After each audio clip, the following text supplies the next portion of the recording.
तो आज का जो हमारा टॉपिक होने वाला है वो है वायुमंडल का ठंडा एवं गर्म होना। ठीक है, तो हमारा जो वायुमंडल है वो किस तरह से ठंडा होता है और किस तरह से गर्म होता है, ये क्यों होता है। हमारा वायुमंडल दिन के टाइम पे तो गर्म रहता है।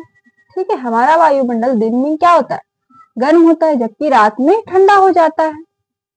ठीक है, तो ऐसा क्यों होता है, इसका क्या कारण है। ठीक है, हमारे वायुमंडल के गर्म और ठंडा होने के पीछे क्या कारण है। ठीक है, तो जिस तरह से हमारा धरातल, ये तो हमें पता है कि हमारा धरातल क्यों ठंडा होता है, क्यों गर्म होता है, क्योंकि उसमें सूर्य की किरणें पड़ती हैं दिन में। तो वो क्या करता है कि ये सूर्य तप को अवशोषित कर लेता है, और अवशोषित करने के बाद क्या होता है कि वो गर्म हो जाता है। और उसी प्रकार क्या होता है कि जब पार्थिव विकिरण होता है, तो पार्थिव विकिरण होते होते जितनी भी ऊष्मा होती है वो सब वापस लौट जाती है। तो क्या होता है, रात के टाइम पे ठंडी हो जाती है। लेकिन हमारा वायुमंडल क्यों गर्म और ठंडा होता है, तो इसके पीछे बहुत सारे कारण हैं। जैसे कि अगर हम पहले कारण को देखें तो वो होता है सूर्य तप।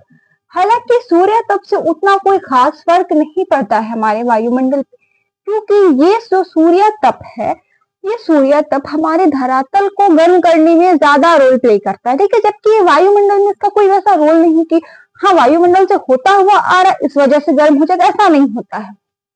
ठीक है, तो ये हमारा सन है और ये हमारा है धरातल। जब सूर्य की किरणें धरातल पर पड़ती हैं शॉर्ट वेव्स में, तो ये जब वायुमंडल में आती है तो वायुमंडल में कुछ वाटर वेपर्स हमें मिलते हैं, जलवाष्प मिलते हैं।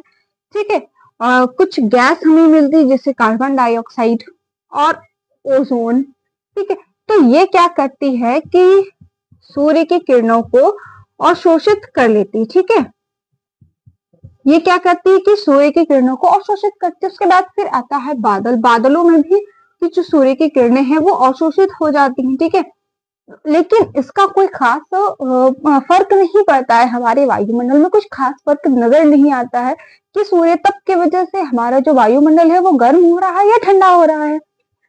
दूसरा आता है पार्थिव विकिरण। दूसरा क्या आता है, पार्थिव विकिरण। तो पार्थिव विकिरण भी उतना कोई खास रोल प्ले नहीं करता है। ठीक है, दूसरा क्या है हमारा पार्थिव विकिरण। तो पार्थिव विकिरण में क्या होता है कि जो सूर्य की किरणें शॉर्ट वेव्स में धरातल पर आती है तो लॉन्ग वेव्स में वो वापस जाती है। तो वापस जाने के टाइम पे क्या होता है कि फिर रास्ते में इसे भी क्या मिलता है, जलवाष्प, कार्बन डाइऑक्साइड, ओजोन। ठीक है, तो ये क्या करते हैं कि जो लौट रही, वापस जा रही जो सूर्य तप, वापस जा रही जो विकिरण होती है, वापस जा रही जो गर्मी होती है, ऊष्मा होती है, उसे वो रोक कर अब्सॉर्ब कर लेती है। ठीक है, और कुछ को ये वापस से फिर से धरातल पर ही भेज देती है। ठीक है, तो इस वजह से क्या होता है, हमारा वायुमंडल गर्म होता है। अब देखिए, ये हर जगह के लिए ऐसा नहीं होता है कि पार्थिव विकिरण की वजह से जलवाष्प मिल गए, ओजोन मिल गया, कार्बन डाइऑक्साइड मिल गया तो वो अवशोषित होते हैं। जैसे कि आप अगर रेगिस्तान वाले एरिया में देखेंगे, ठीक है, तो वहां पे क्या मिलेगा हमें, मरुस्थलीय क्षेत्र में पानी होती नहीं है, वहां सूर्य तप पड़ रहा है, वाष्पीकरण होगा नहीं। वाष्पीकरण होगा नहीं तो जलवाष्प कहाँ से जाएगा वायुमंडल में। अब जब जलवाष्प वायुमंडल में जाएगा ही नहीं तो वापस जाती हुई सूर्य की किरणों को वो कहाँ से एब्जॉर्ब करेगा। तो जो पार्थिव विकिरण है वो शून्य में ही अंतरिक्ष में चली जाएगी, तो वहां पर का जो वायुमंडल है वो गर्म नहीं होगा। और यही कारण होता है कि जो गर्म मरुस्थल होते हैं उनमें दिन और रात के टेम्परेचर में बहुत ज्यादा अंतर देखने को मिलता है, कि दिन में बहुत ज्यादा गर्मी है जबकि रात में बहुत ठंड है। क्यों, क्योंकि वहां पे वाष्पीकरण नहीं हो पाता। वाष्पीकरण नहीं होता है तो जलवाष्प जो है वो वायुमंडल में जाते नहीं है।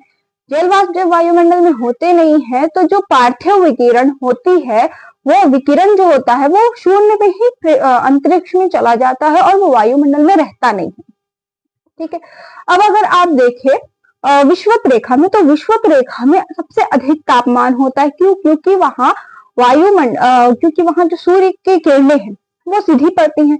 इस वजह से वहां क्या होता है कि वाष्पीकरण भी अधिक होता है। वाष्पीकरण जब अधिक होता है तो जल वाष्प वायुमंडल में ज्यादा पाया जाता है। तो जब लौट रही जो किरणें होती हैं, ठीक है, लौटती हुई जो सूर्य की किरणें होती है जो धरातल से लौट रही पार्थिव विकिरण, तो वो क्या करता है कि जल वाष्प टकराता है, जल वाष्प से टकराने के बाद जो जल वाष्प है उन किरणों को, उस ऊष्मा को अवशोषित करके रख लेता है अपने पास। इसी वजह से विषुवत रेखा के पास गर्मी अधिक होती है। तीसरा आता है हमारा परिचालन। क्या आता है? परिचालन। ठीक है, परिचालन में क्या होता है कि ऊष्मा का स्थानांतरण अणुओं के द्वारा होता है। ठीक है, इसमें क्या होता है? ऊष्मा का स्थानांतरण अणुओं के द्वारा होता है। अणु के द्वारा कैसे? जैसे एक अणु दूसरे से टकराती है तो जो एक अणु जिसमें गर्मी थी, तो जब वो दूसरे से टकराती है तो उसे भी गर्म कर देती है। ठीक है, और ये दो तरह से होता है। एक तो होता है कि वही वस्तु जो है वो स्वयं में ही गर्म होती है, और दूसरा होता है कि एक वस्तु दूसरे वस्तु को गर्मी देती है। ठीक है, जैसे कि मान लीजिए ये मेरे हाथ में एक कोई वस्तु है, इसका एक सिरा गर्म है, दूसरा सिरा ठंडा है। ठीक है, तो यहाँ जो गर्म अणु है वो धीरे धीरे किधर? ठंडे की तरफ स्थानांतरित होंगे। ठीक है, यहाँ से यहाँ जाएंगे। क्यों? क्योंकि ऊष्मा का स्थानांतरण हमेशा कहाँ होता है? गर्म से ठंडे की तरफ होता है। तो जो यहाँ का अणु है वो इस तरफ आएगा। ठीक है, तो बीच में यहाँ तक मानते हैं गर्म हो चुका है, तो यहाँ धीरे धीरे क्या करेगा? इस सिरे को भी गर्म कर देगा। अब ये मेरे पास दो अलग अलग वस्तु, जब ये वस्तु ठंडी है और ये वस्तु गर्म है, जब ये एक दूसरे के संपर्क में इस तरह से आते हैं तो ये गर्म वस्तु उस ठंडे वस्तु को भी क्या करती है? गर्म कर देती है। इसे इस तरह से समझिए कि जैसे आप गैस में, ठीक है, गैस में एक पतीले को चढ़ाते हैं। ठीक है, तो पतीला पहले कहाँ पे होता है? गर्म। यहाँ पे गर्म होता है। ठीक है, सबसे पहले नीचे में गर्म होता है, ऊपर में गर्म नहीं होता। और फिर ये इसके जो अणु है ये गर्म होते होते इसके ठंडे सिरे तक पहुंचते हैं और इसे तब तक गर्म करते हैं। ये क्रिया तब तक चलती है जब तक के दोनों सिरे, उस वस्तु के दोनों सिरों का तापमान जो है वो समान नहीं हो जाता है। अब अगर इस गर्म पतीले पर हम एक चम्मच डाल दें, चम्मच क्या था? ठंडा था। ठंडा चम्मच क्या होगा कि अब जब इसके संपर्क में आएगा तो जो इसके जो अणु है वो इसे भी गर्म कर देंगे। ठीक है, और तब तक गर्म करेंगे जब तक कि इस पतीले का तापमान और इस चम्मच का तापमान बराबर नहीं हो जाता है। इसी प्रकार से हमारे वायुमंडल में होता है कि जो अणु है, ठीक है, जो सूर्य की किरणें जब वापस जा रही होती है तो हमारे वायुमंडल में क्या होता है? बहुत सारे अणु पाए जाते हैं। तो वो क्या करते हैं कि हीट को एब्जॉर्ब कर लेते हैं, और करने के बाद क्या होता है कि वो एक दूसरे से टकराते हैं, और टकराने के बाद वो वहां पर का जो वायुमंडल है वो गर्म हो जाता है। इसके बाद आता है संवहन। ठीक है, चौथा नंबर आता है हमारा संवहन। संवहन में क्या होता है कि सूर्य की किरणें जब धरातल पर पड़ती हैं तो यहाँ से वाष्पीकरण होता है। वाष्पीकरण होने के बाद फिर ये यहाँ पर की जो हवाएं हैं वो गर्म होकर के ऊपर उठती है, वायुमंडल में ऊपर उठती है। ठीक, और ऊपर उठने के बाद क्या करती है कि वो वायुमंडल को भी गर्म कर देती है। जैसे कि मान लीजिए ये हमारा धरातल है। ठीक है, ये हमारा धरातल है और यहाँ से सूर्य की किरणें जो है वो हमारे धरातल पर पड़ रही हैं। तो यहाँ पर क्या होगा? वाष्पीकरण होगा। यहाँ पर जब धरातल गर्म हो गया तो यहाँ पर की हवाएं क्या होगी? गर्म हो जाएंगी। गर्म होने के बाद क्या होगा? ये ऊपर उठेगी। ठीक है, ये क्या करेगी? ऊपर उठेगी, वायुमंडल में पहुंच जाएगी और वायुमंडल में ये क्षोभ सीमा तक जाएगी। ठीक है, क्षोभ सीमा तक जाएगी। अब क्षोभ सीमा तक जाने के बाद क्या होगा कि यहाँ पर का एरिया जो है वो तो गर्म हो गया, लेकिन वायुमंडल में कैसी हवा है? वो तो ठंडी हवा है। तो ठंडी हवा क्या होगी?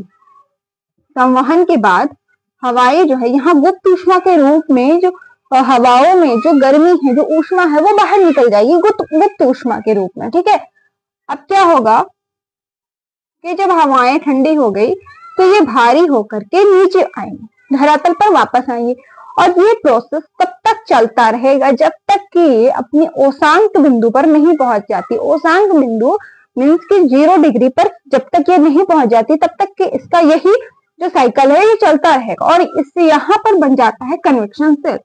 क्या बन जाता है यहाँ पर, एक कन्वेक्शन सेल बन जाता है। ठीक है,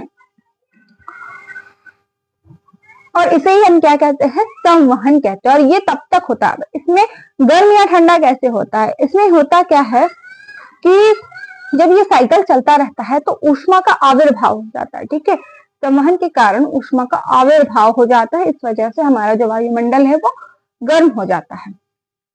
अब इसमें होता क्या है कि संवहन के द्वारा जो गैस है, यानी कि जो वाटर वेपर है, वो किस में कन्वर्ट होता है, वाटर में। क्योंकि क्या होता है, यहाँ पे जाने के बाद क्या होगा, बादल का निर्माण होगा। बादल के निर्माण होने के बाद क्या होगा कि ये पानी के रूप में वापस नीचे आएंगे, है ना, ठंडी हवा के रूप में। जबकि वाष्पीकरण में क्या होता है,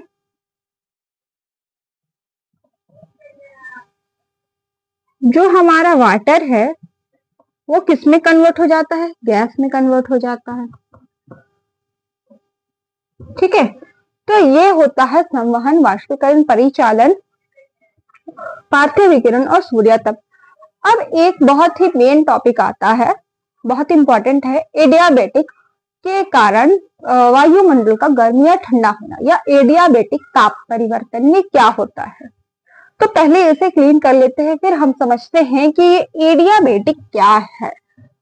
तो जिस तरह से संवहन, परिचालन और पार्थिव विकिरण, इनके द्वारा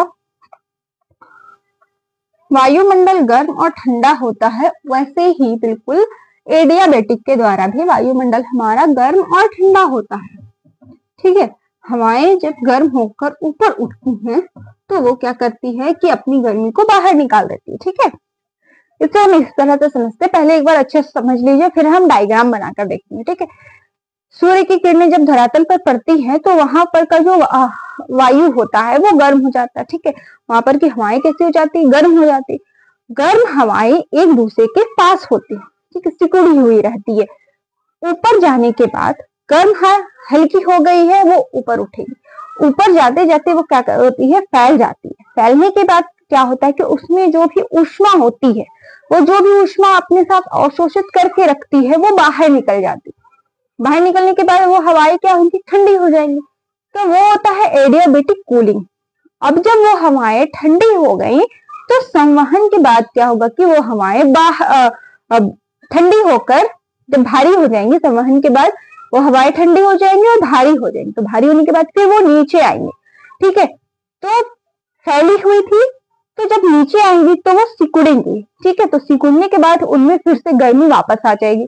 तो इसे हम क्या कहते हैं, एडियाबेटिक हीटिंग। इसे आप इस तरह से समझिए कि जैसे आप एक कप में अगर चाय रखते हैं तो वो जो कप वाला चाय है वो जल्दी ठंडा नहीं होगा। क्यों? क्योंकि उसके जो अणु है वो एक दूसरे के पास पास है, तो उसमें जो हीट है वो एक दूसरे के पास पास में। लेकिन जब हम उस चाय को एक प्लेट में निकाल देते हैं तो उसके अणु जो है वो फैल जाते हैं, उसे ज्यादा एरिया मिल जाता है, तो वो एक दूसरे से फैल जाते हैं। उसकी जो ऊष्मा होती है वो बाहर निकल जाती है, जिस वजह से हमारा जो चाय होता है वो जल्दी ठंडा हो जाता है प्लेट में रखने के बाद। इसी तरह से हमारे वायुमंडल में होता है, जब हवाएं एक दूसरे के पास पास होती है, नीचे धरातल के पास जब हवाएं एक दूसरे के पास पास होती है तो क्या होता है कि वो उसमें गर्मी बनी हुई रहती है। ठीक है, उसमें ऊष्मा रहती है, वो अपने साथ ऊष्मा को अवशोषित करके रखती है। लेकिन जैसे ही वो वायुमंडल में जाने लगती है तो वायुमंडल में जाने के बाद वो फैल जाती है, एक दूसरे से दूर हो जाती है, जिस वजह से उनमें जो गर्मी थी वो सब बाहर निकल जाती है और वो हवाएं कैसी हो जाती है, ठंडी हो जाती है। और फिर जब वो ठंडी होने के बाद भारी हो जाती है तो फिर से नीचे उतरती है, तो फिर से जब एक दूसरे के पास आती है तो वापस से उनमें क्या आ जाती है, गर्मी आ जाती है। ठीक है, हीटिंग आ जाती है। इसे हम एक डायग्राम के थ्रू समझते हैं। ठीक है, इसमें एक डायग्राम नहीं, दो डायग्राम लगेगा, लेकिन हम बारी बारी से इसे बनाकर देखते हैं। ठीक है, मेरे साथ आप लोग भी डायग्राम को बनाइए। ठीक है, उस तरह से आपको ज्यादा अच्छे से समझ आएगा। ठीक है, ये एडियाबेटिक जो है वो जल्दी समझ नहीं आता है कि ये एडियाबेटिक क्या होता है। इसे हेडिंग दे देते हैं पहले। इस एडियाबेटिक को हिंदी में कहते हैं रुद्धोष्म। हिंदी में क्या कहते हैं, रुद्धोष्म। एडियाबेटिक ताप परिवर्तन। ठीक है। एडियाबेटिक ताप परिवर्तन या एडियाबेटिक के कारण वायुमंडल का गर्म या ठंडा होना। ठीक है, अब देखिए ये हमारे सूर्य की किरणें, सूर्य है सन, सूर्य की किरणें धरातल पर पड़ रही हैं, यहाँ वायु वाष्पीकरण हो रहा है। ठीक है, यहाँ पर की जो हवाएं हैं, जो हमारा धरातल है, सूर्य तप पड़ने के बाद हमारा धरातल कैसा हो गया है, गर्म हो गया। तो अब यहाँ के जो यहाँ पर का जो हवा है वो भी कैसी हो गई, गर्म हो गई। गर्म होने के बाद वो क्या होगी, ऊपर उठेगी। ठीक है, और ये है हमारा वायुमंडल। ठीक है, ऊपर उठते के टाइम पे क्या होगा कि ये फैलेगी, एक दूसरे से दूर जाएगी। ठीक है, तो इसमें जो गर्मी होगी वो बाहर निकल जाएगी। ठीक है, ये हीट जो है वो बाहर निकल गया, तो अब ये हमारी कैसी हो गई, ठंडी हो गई। तो इसे हम क्या कहते हैं, एडियाबेटिक कूलिंग। क्या कहते हैं इसे हम, एडियाबेटिक कूलिंग। ठीक है, या एडियाबेटिक शीतलता। दूसरा डायग्राम हम देखते हैं, फिर से इसी तरह से एक डायग्राम बनाते हैं। ये है हमारा धरातल,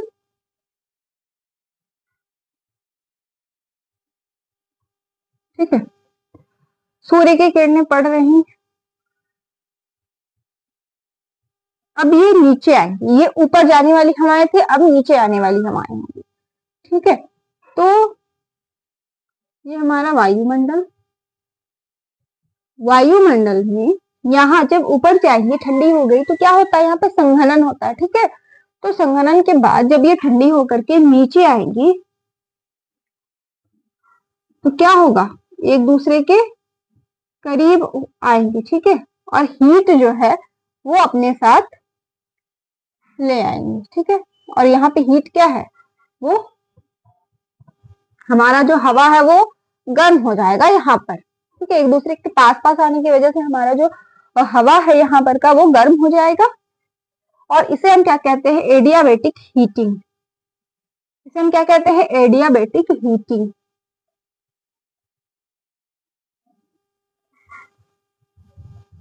एडियाबेटिक हीटिंग। ठीक है,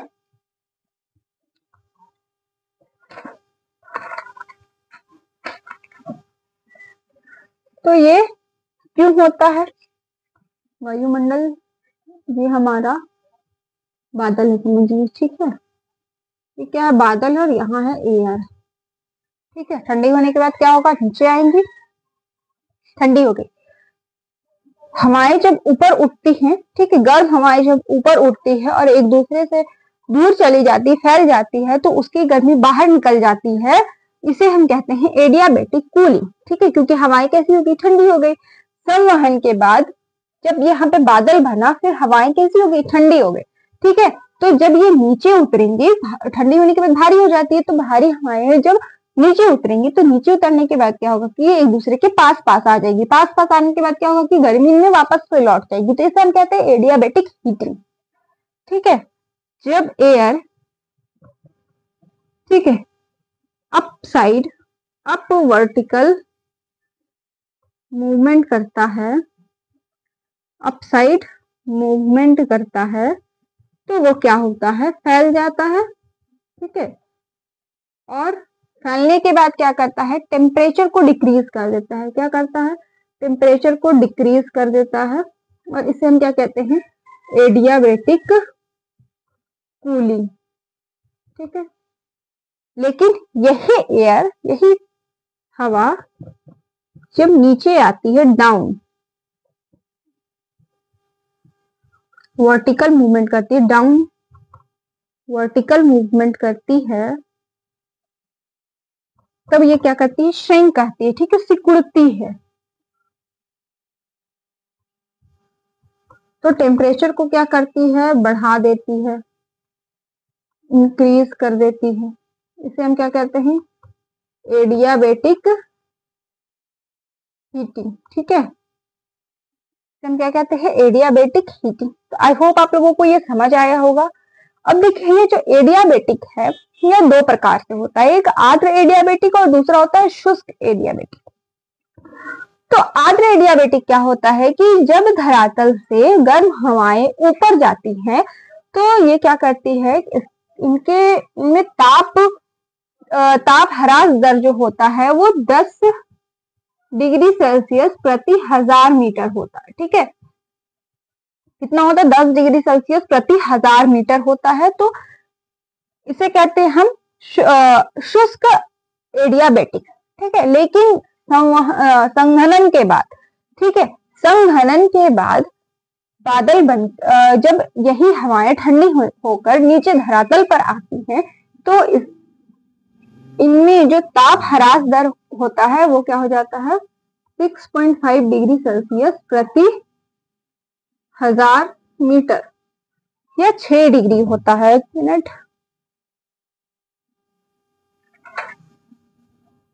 6 डिग्री, ठीक है, 6.5 नहीं 6, ठीक है, 6 डिग्री सेल्सियस प्रति 1000 मीटर। ठीक है, जब धरातल से हवाएं जो है वो ऊपर जाती है तो ये जो आर्द्र एडियाबेटिक होता है तो इसमें ताप ह्रास दर भी क्या होता है, 10 डिग्री सेल्सियस प्रति 1000 मीटर।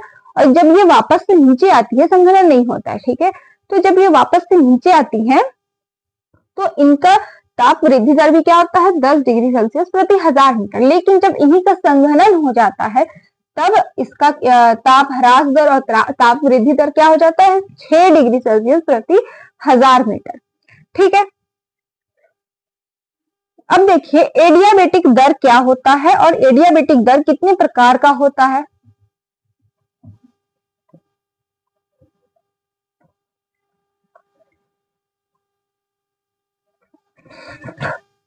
जिस तरह से हमने नॉर्मल लैप्स रेट पढ़ा, ठीक है, सामान्य ताप ह्रास दर, उसी तरह से तापमान में गिरावट आने का, ठीक है, बहुत सारा दर होता है। ठीक है, हर तरह से तापमान में अलग अलग प्रकार से गिरावट आती है। जैसे अब एडियाबेटिक में अगर हम देखें तो एडियाबेटिक का ताप ह्रास दर जो है वो दो प्रकार से होता है। एडियाबेटिक ताप दर ये दो प्रकार का होता है।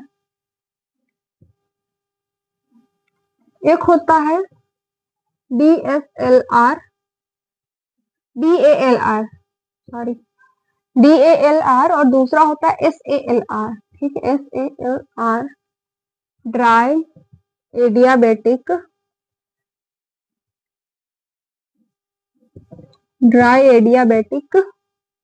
लैप्स रेट, और ये होता है सैचुरेटेड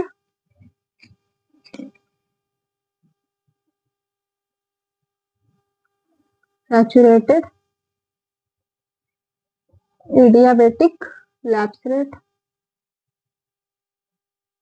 ठीक है, यानी कि शुष्क या फिर संतृप्त से कह सकते हैं,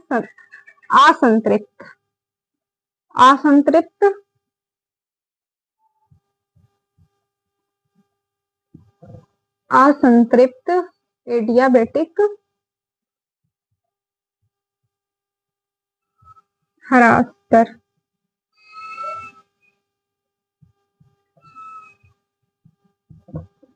ठीक है, और ये संतृप्त ह्रास दर, संतृप्त ताप परिवर्तन दर या फिर ह्रास दर,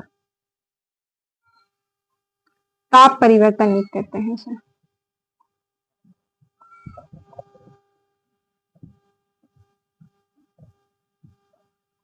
और ये संतृप्त एडियाबेटिक ताप परिवर्तन दर।